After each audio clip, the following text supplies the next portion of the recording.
ಸ್ವರ್ಗಕ್ಕೆ ಹೋಗುವ ದಾರಿ ಎಲ್ಲಿಂದ ಹೋಗುತ್ತದೆ ಎಂದು ನಿಮಗೆ ತಿಳಿದಿದೆ. ಅಂದರೆ ಪಾಂಡವರು ಸ್ವರ್ಗಕ್ಕೆ ಹೋಗಲು ಯಾವ ಮಾರ್ಗವನ್ನು ತೆಗೆದುಕೊಂಡರು? ಭಾರತದ ಮೊದಲ ಗ್ರಾಮ ಯಾವುದು ಮತ್ತು ಏಕೆ? ಸರಸ್ವತಿ ನದಿಯು ಅದರ ರಚನೆಯ ನಂತರ ಎಲ್ಲಿ ಕಣ್ಮರೆಯಾಗುತ್ತದೆ? ಶ್ರೀ ಬದರಿನಾಥವನ್ನು ಚಾರ್ಧಾಮ್ಗಳಲ್ಲಿ ಒಂದೆಂದು ಏಕೆ ಪರಿಗಣಿಸಲಾಗುತ್ತದೆ? ಇಲ್ಲಿನ ಪುರೋಹಿತರು ಉತ್ತರ ಕೇರಳದ ದೂರದ ಪ್ರದೇಶದಿಂದ ಏಕೆ ಬಂದಿದ್ದಾರೆ? ಅಂತಹ ಅನೇಕ ಆಸಕ್ತಿದಾಯಕ ಸಂಗತಿಗಳ ಜೊತೆಗೆ ಇಂದಿನ ಸಂಚಿಕೆಯಲ್ಲಿ ಬದರಿನಾಥ ಮತ್ತು ಮಾನಾ ಗ್ರಾಮವನ್ನು ಹೇಗೆ ತಲುಪುವುದು ಎಂದು ನಮಗೆ ತಿಳಿಯುತ್ತದೆ. ಇಲ್ಲಿಗೆ ಭೇಟಿ ನೀಡಬೇಕಾದ ಸ್ಥಳಗಳು ಯಾವುವು? ನೀವು ಇಲ್ಲಿಗೆ ಯಾವಾಗ ಬರಬೇಕು? ಮತ್ತು ನಿಮ್ಮ ಪ್ರವಾಸವನ್ನು ಸುಲಭ ಮತ್ತು ಸ್ಮರಣೀಯವಾಗಿಸುವ ಎಲ್ಲ ಇತರ ವಿಷಯಗಳು. ನಮಸ್ಕಾರ ಸ್ನೇಹಿತರೆ, ನಾನು ಸ್ನೇಹ ಮತ್ತು ನೀವು ಬದರಿನಾಥ್ ಪ್ರಯಾಣವನ್ನು ವೀಕ್ಷಿಸುತ್ತಿದ್ದೀರಿ. ಬದರಿನಾಥಕ್ಕೆ ಹತ್ತಿರದ ವಿಮಾನ ನಿಲ್ದಾಣವೆಂದರೆ ಡೆಹ್ರಾಡೂನ್ನ ಜಾಲಿ ಗ್ರಾಂಟ್ ವಿಮಾನ ನಿಲ್ದಾಣ. ಇದು ಋಷಿಕೇಶದಿಂದ 15 ಕಿಲೋಮೀಟರ್ ಮತ್ತು ಬದರಿನಾಥದಿಂದ 300 ಕಿಲೋಮೀಟರ್ ದೂರದಲ್ಲಿದೆ.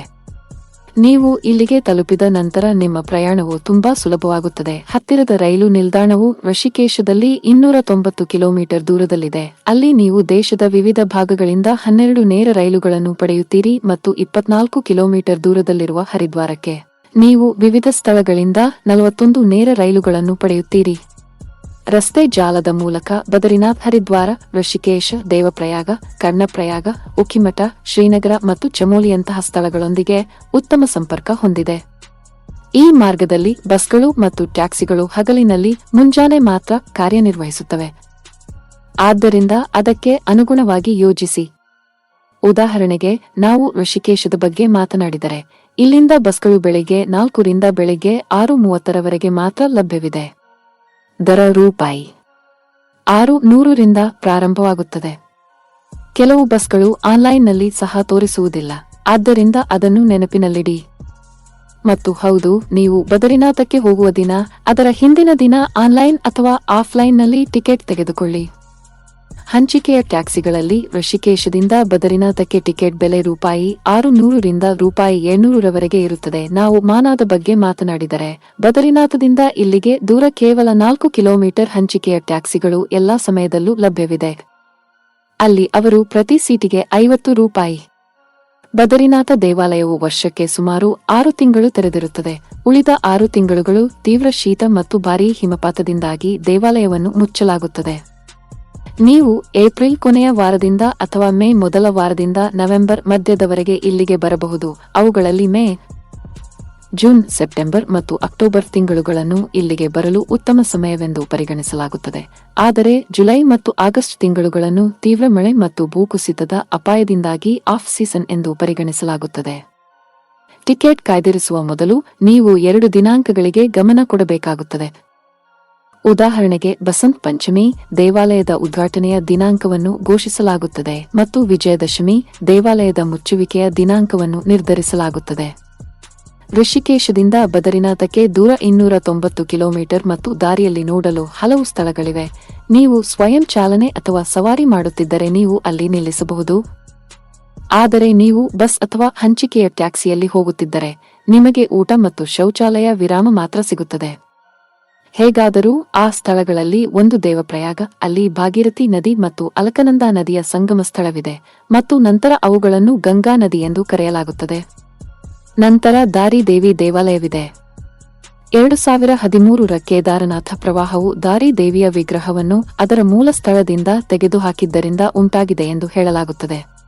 ನಂತರ ಜೋಶಿಮಠ ಅಥವಾ ಜ್ಯೋತಿರ್ಮಠ ಬರುತ್ತದೆ. ಅಲ್ಲಿ ನೀವು ಶ್ರೀ ನರಸಿಂಗ ದೇವಾಲಯಕ್ಕೆ ಭೇಟಿ ನೀಡಬಹುದು.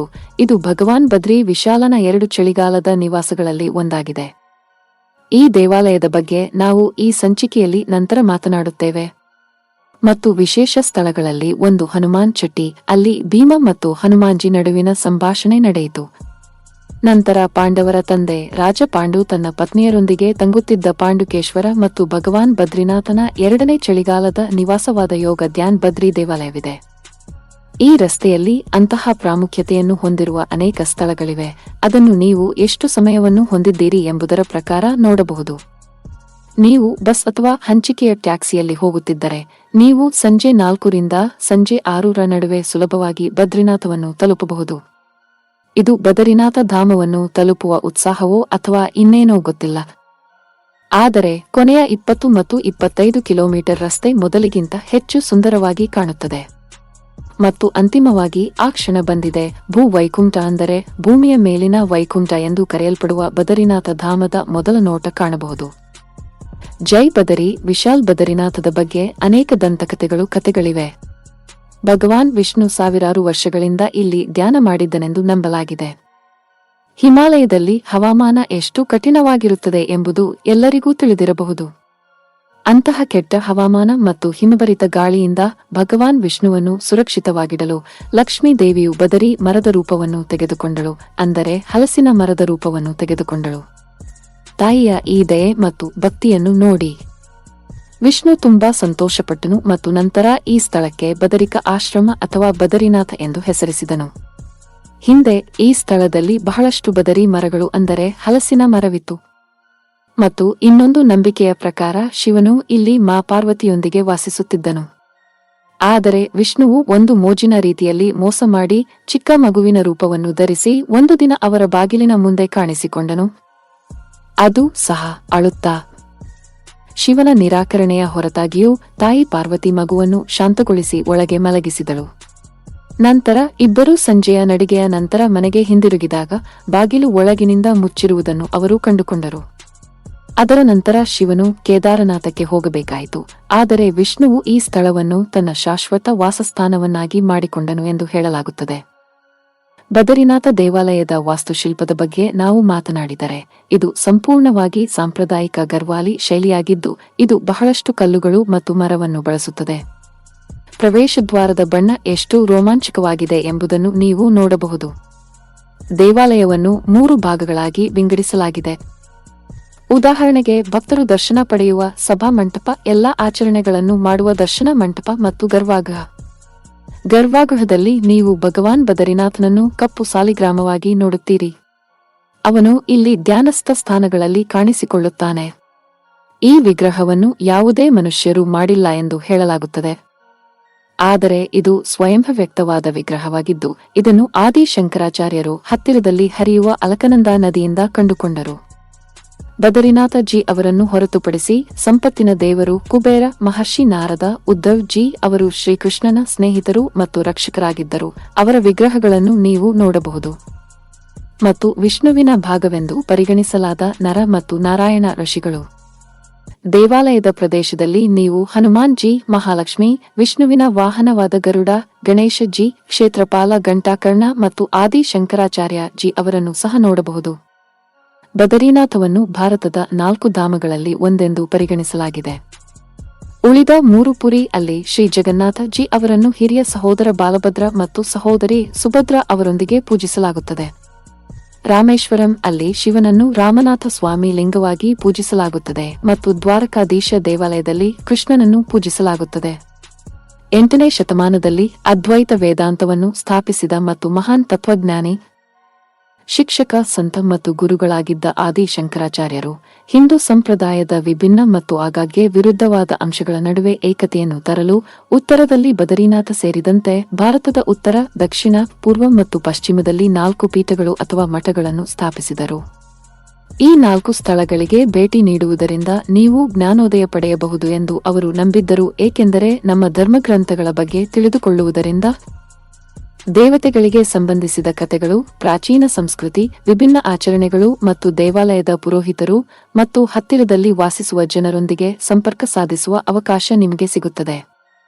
ಬದರಿನಾಥವು ಉತ್ತರಾಖಂಡದ 4 ಧಾಮಗಳಲ್ಲಿ ಒಂದಾಗಿದೆ. ಇದನ್ನು ಛೋಟಾ ಚಾರ್ ಧಾಮ್ ಎಂದು ಕರೆಯಲಾಗುತ್ತದೆ. ಉಳಿದ 3 ಗಂಗಾ ನದಿ ಹುಟ್ಟಿಕೊಂಡ ಗಂಗೋತ್ರಿ, ಯಮುನಾ ನದಿ ಹುಟ್ಟಿಕೊಂಡ ಯಮುನೋತ್ರಿ ಮತ್ತು ಶಿವನ 12 ಜ್ಯೋತಿರ್ಲಿಂಗಗಳಲ್ಲಿ ಒಂದಾದ ಕೇದಾರನಾಥ. ಬದರಿನಾಥವನ್ನು ಪಂಚಬದರಿಗಳಲ್ಲಿ ಒಂದೆಂದು ಪರಿಗಣಿಸಲಾಗಿದೆ. ಉಳಿದ 4 ಯೋಗ ಧ್ಯಾನ್ ಬದರಿ, ಭವಿಷ್ಯ ಬದರಿ, ವೃದ್ಧ ಬದರಿ ಮತ್ತು ಆದಿ ಬದರಿ. ಭವಿಷ್ಯ ಬದರಿಯ ಬಗ್ಗೆ ಆಸಕ್ತಿದಾಯಕವಾದದ್ದನ್ನು ನಾನು ನಿಮಗೆ ಹೇಳುತ್ತೇನೆ. ಭವಿಷ್ಯ ಬದರಿ ದೇವಾಲಯವು ಜೋಶಿಮಠದಿಂದ 28 ಕಿಲೋಮೀಟರ್ ದೂರದಲ್ಲಿದೆ. ಕಲಿಯುಗದಲ್ಲಿ ಜೋಶಿಮಠದಿಂದ ಬದರಿನಾಥಕ್ಕೆ ಹೋಗುವ ರಸ್ತೆಯು ನೈಸರ್ಗಿಕ ವಿಕೋಪದಿಂದಾಗಿ ಶಾಶ್ವತವಾಗಿ ಮುಚ್ಚಲ್ಪಡುತ್ತದೆ ಎಂದು ಸ್ಥಳೀಯರು ನಂಬುತ್ತಾರೆ. ಮತ್ತು ಅದರ ನಂತರ ಭಗವಾನ್ ಬದರಿನಾಥನನ್ನು ಭವಿಷ್ಯ ಬದರಿಯಲ್ಲಿ ಪೂಜಿಸಲಾಗುತ್ತದೆ. ಮತ್ತೊಂದೆಡೆ ನಾನು ಬದರಿನಾಥಕ್ಕೆ ಬರುವಾಗ ನಿಮಗೆ ತೋರಿಸಿದ ಜೋಶಿಮಠದಲ್ಲಿರುವ ನರಸಿಂಗ ದೇವಾಲಯದಲ್ಲಿ ಪ್ರತಿಮೆಯ ಎಡಗೈ ದಿನದಿಂದ ದಿನಕ್ಕೆ ತೆಳುವಾಗುತ್ತಿದೆ. ಸನತ್ಕುಮಾರ ಸಂಹಿತದ ಪ್ರಕಾರ ಅದು ಬೀಳುವ ದಿನ ಅಂದರೆ ಬದರಿನಾಥಕ್ಕೆ ಹೋಗುವ ರಸ್ತೆ ಶಾಶ್ವತವಾಗಿ ಮುಚ್ಚಲ್ಪಡುತ್ತದೆ. ಈಗ ನಾವು ಬದರಿನಾಥ ಧಾಮದ ಬಗ್ಗೆ ಬಹಳಷ್ಟು ಕಲಿತಿದ್ದೇವೆ ಎಂದು ನೀವು ಭಾವಿಸಿದರೆ ನೀವು ತಪ್ಪು, ನನ್ನ ಸ್ನೇಹಿತ. ಬದರಿನಾಥವನ್ನು ಬಹಳ ವಿಶೇಷವಾಗಿಸುವ ಹಲವು ವಿಷಯಗಳಿವೆ.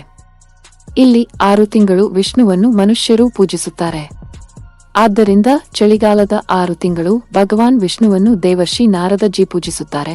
ಅವರನ್ನು ದೇವರುಗಳು ವಿಷ್ಣುವಿನ ನಿತ್ಯ ನಿಯಮ ಭೋಗ್ ಪೂಜೆಯಲ್ಲಿ ದೈನಂದಿನ ಆಚರಣೆಗಳು ಯಾವುದೇ ಅಡೆತಡೆಯಿಲ್ಲದಂತೆ ಪೂಜಿಸುತ್ತಾರೆ. ದೇವಾಲಯದ ಬಾಗಿಲುಗಳನ್ನು 6 ತಿಂಗಳು ಮುಚ್ಚಿದಾಗ ಅಖಂಡ ಜ್ಯೋತಿಯನ್ನು ಬೆಳಗಿಸಲಾಗುತ್ತದೆ. ಇಡೀ ಅವಧಿಗೆ ತುಪ್ಪದಿಂದ ತುಂಬಿಸಲಾಗುತ್ತದೆ. ಈ ಜ್ವಾಲೆಯು 6 ತಿಂಗಳು ನಿರಂತರವಾಗಿ ಉರಿಯುತ್ತಲೇ ಇರುತ್ತದೆ. ಇದು ಮಾಂತ್ರಿಕವಲ್ಲ ಮತ್ತು ಅದನ್ನು ವಿವರಿಸಲು ಸಾಧ್ಯವಿಲ್ಲ. ನನ್ನನ್ನು ಕೇಳಿದರೆ ಬದರಿನಾಥಕ್ಕೆ ಭೇಟಿ ನೀಡಲು ಯಾವ ದಿನ ಉತ್ತಮವಾಗಿದೆ? ಅಖಂಡ ಜ್ಯೋತಿಯನ್ನು ನೋಡುವ ಅವಕಾಶ ಸಿಕ್ಕಾಗ ದೇವಾಲಯದ ಬಾಗಿಲು ಮತ್ತೆ ತೆರೆಯುವ ದಿನ. ಚಳಿಗಾಲದಲ್ಲಿ ಉದ್ಧವ್ಜಿ ಮತ್ತು ಕುಬೇರಜಿಯವರ ವಿಗ್ರಹಗಳನ್ನು ಪಾಂಡುಕೇಶ್ವರದ ಯೋಗ ಧ್ಯಾನ್ ಬದ್ರಿ ದೇವಸ್ಥಾನಕ್ಕೆ ತರಲಾಗುತ್ತದೆ ಮತ್ತು ಆದಿ ಶಂಕರಾಚಾರ್ಯರ ವಿಗ್ರಹಗಳನ್ನು ಜೋಶಿಮಠದ ನರಸಿಂಗ ದೇವಸ್ಥಾನಕ್ಕೆ ಕೊಂಡೊಯ್ಯಲಾಗುತ್ತದೆ.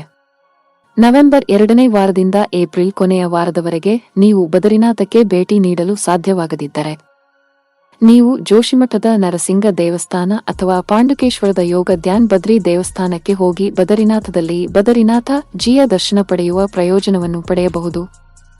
ಬದರಿನಾಥದ ಬಗ್ಗೆ ಮತ್ತೊಂದು ವಿಶಿಷ್ಟವಾದ ವಿಷಯವೆಂದರೆ ಮುಖ್ಯ ಅರ್ಚಕರು ಹತ್ತಿರದವರಲ್ಲ, ಆದರೆ 2800 ಕಿಲೋಮೀಟರ್ ಗಿಂತ ಹೆಚ್ಚು ದೂರದಲ್ಲಿರುವ ಉತ್ತರ ಕೇರಳದವರು. ಅವರು ನಂಬೂದ್ರಿ ಬ್ರಾಹ್ಮಣರು ಮತ್ತು ಮಂತ್ರೋಚ್ಚರ್ ಇತ್ಯಾದಿಗಳಲ್ಲಿ ಪಾಂಡಿತ್ಯ ಹೊಂದಿದ್ದಾರೆ. ಅವರನ್ನು ಬದರಿನಾಥನ ರಾವಲ್ ಎಂದು ಕರೆಯಲಾಗುತ್ತದೆ. ರಾವಲ್ ಜಿ ಬ್ರಹ್ಮಚರ್ಯವನ್ನು ಪಾಲಿಸಬೇಕು ಮತ್ತು ಅವರು ಶುದ್ಧ ಸಸ್ಯಾಹಾರಿಯೂ ಆಗಿರಬೇಕು. ಭಾರತದ ವಿವಿಧ ಭಾಗಗಳಿಂದ ಪುರೋಹಿತರನ್ನು ಹೊಂದುವ ಸಂಪ್ರದಾಯ ಆದಿ ಶಂಕರಾಚಾರ್ಯರ ಕಾಲದಿಂದಲೂ ನಡೆದುಕೊಂಡು ಬಂದಿದೆ. ಈಗ ಬದರಿನಾಥ ಮತ್ತು ಸುತ್ತಮುತ್ತಲಿನ ಇತರ ಯಾವ ಸ್ಥಳಗಳಿಗೆ ನೀವು ಖಂಡಿತವಾಗಿಯೂ ಭೇಟಿ ನೀಡಬೇಕೆಂದು ತಿಳಿಯೋಣ. ದೇವಾಲಯದ ಮುಂಭಾಗದಲ್ಲಿ ತಪ್ತ ಕುಂಡವಿದೆ. ಈ ನೈಸರ್ಗಿಕ ಬಿಸಿನೀರಿನ ಬುಗ್ಗೆಯನ್ನು ಅಗ್ನಿ ಕುಂಡ ಎಂದು ಕರೆಯುತ್ತಾರೆ. ಅಲ್ಲಿ ನೀರಿನಲ್ಲಿ ಅನೇಕ ಔಷಧೀಯ ಗುಣಗಳಿವೆ. ದೇವಾಲಯಕ್ಕೆ ಹೋಗುವ ಮೊದಲು ನೀವು ಇಲ್ಲಿ ಸ್ನಾನ ಮಾಡಬೇಕು ಎಂದು ಹೇಳಲಾಗುತ್ತದೆ. ಈ ಕುಂಡದಲ್ಲಿನ ನೀರಿನ ತಾಪಮಾನ ವರ್ಷವಿಡೀ 45 ಡಿಗ್ರಿ ಸೆಲ್ಸಿಯಸ್ ಇರುತ್ತದೆ. ಈ ಸೇತುವೆಯ ಬಲಭಾಗದಲ್ಲಿ ಬ್ರಹ್ಮ ಕಪಾಲವಿದೆ. ಅಲ್ಲಿ ಪೂರ್ವಜರಿಗೆ ಪಿಂಡ ದಾನ ನೀಡಲಾಗುತ್ತದೆ. ಶಿವನು ಬ್ರಹ್ಮನ 5ನೇ ತಲೆಯನ್ನು ಕತ್ತರಿಸಿದ ಪಾಪದಿಂದ ಮೋಕ್ಷವನ್ನು ಇಲ್ಲಿ ಪಡೆದನು. ಚರಣ್ ಪಾದುಕ ನೀವು ಬದರಿನಾಥದಿಂದ ಕಿಲೋಮೀಟರ್ ದೂರದಲ್ಲಿ ಇಲ್ಲಿಗೆ ತಲುಪಬಹುದು. ಅಲ್ಲಿ ನೀವು ವಿಷ್ಣುವಿನ ಪ್ರತಿಮೆಯನ್ನು ನೋಡಬಹುದು. ವಿಷ್ಣುವು ಮೊದಲ ಬಾರಿಗೆ ಭೂಮಿಯ ಮೇಲೆ ತನ್ನ ಪಾದಗಳನ್ನು ಇಟ್ಟಿದ್ದ ಸ್ಥಳ ಇದು ಎಂದು ನಂಬಲಾಗಿದೆ. ಈ ದೇವಾಲಯವು ನರ ಮತ್ತು ನಾರಾಯಣ ಋಷಿಗಳ ತಾಯಿಯಾದ ಮಾತಾ ಮೂರ್ತಿಗೆ ಸಮರ್ಪಿತವಾಗಿದೆ. ಅವಳು ವಿಷ್ಣುವನ್ನು ಮಗನಾಗಿ ಹುಟ್ಟಲು ಕೇಳಿಕೊಂಡಿದ್ದರಿಂದ ವಿಷ್ಣು ನರನಾರಾಯಣ ರೂಪದಲ್ಲಿ ಜನಿಸಿದನು. ಮನ ಗ್ರಾಮವು ಬದರಿನಾಥದಿಂದ ಕೇವಲ 4 ಕಿಮೀ ದೂರದಲ್ಲಿದೆ. ಈ ಗ್ರಾಮವು ಪೌರಾಣಿಕ ಐತಿಹಾಸಿಕವಾಗಿ ಬಹಳ ಮಹತ್ವದ್ದಾಗಿದೆ. ಮೊದಲು ಈ ಗ್ರಾಮವನ್ನು ಭಾರತದ ಕೊನೆಯ ಗ್ರಾಮ ಎಂದು ಕರೆಯಲಾಗುತ್ತಿತ್ತು, ಆದರೆ ಈಗ ಇದನ್ನು ಭಾರತದ ಮೊದಲ ಗ್ರಾಮವೆಂದು ಪರಿಗಣಿಸಲಾಗಿದೆ. ಈ ಗ್ರಾಮದಲ್ಲಿ ನೀವು ಸರಸ್ವತಿ ನದಿಯನ್ನು ನೋಡಬಹುದು. ಮೊದಲು ಈ ಗ್ರಾಮವು ಈ ನದಿಯನ್ನು ನೀವು ನೋಡಬಹುದಾದ ಏಕೈಕ ಸ್ಥಳವಾಗಿತ್ತು. ಆದರೆ ಈಗ ನೀವು ಪ್ರವಾಸಿಗರಿಗೆ ಮುಕ್ತವಾಗಿರುವ ಮನಾಪಾಸ್ಗೆ ಹೋಗುವ ದಾರಿಯಲ್ಲಿ ಹೋಗುವಾಗ ನೀವು ಈ ನದಿಯನ್ನು ಸ್ಪಷ್ಟವಾಗಿ ನೋಡಬಹುದು ಮತ್ತು ನೀವು ಈ ನದಿಯನ್ನು ಕೆಲವು ಬಾರಿ ದಾಟಬಹುದು. ವೇದವ್ಯಾಸರು ಗಣೇಶನ ಸಹಾಯದಿಂದ ಮಹಾಭಾರತವನ್ನು ಬರೆದ ಗುಹೆ ಇದಾಗಿದೆ. ವೇದವ್ಯಾಸರು ಇಲ್ಲಿಂದಲೇ ಮಹಾಭಾರತವನ್ನು ನಿರ್ದೇಶಿಸುತ್ತಿದ್ದರು.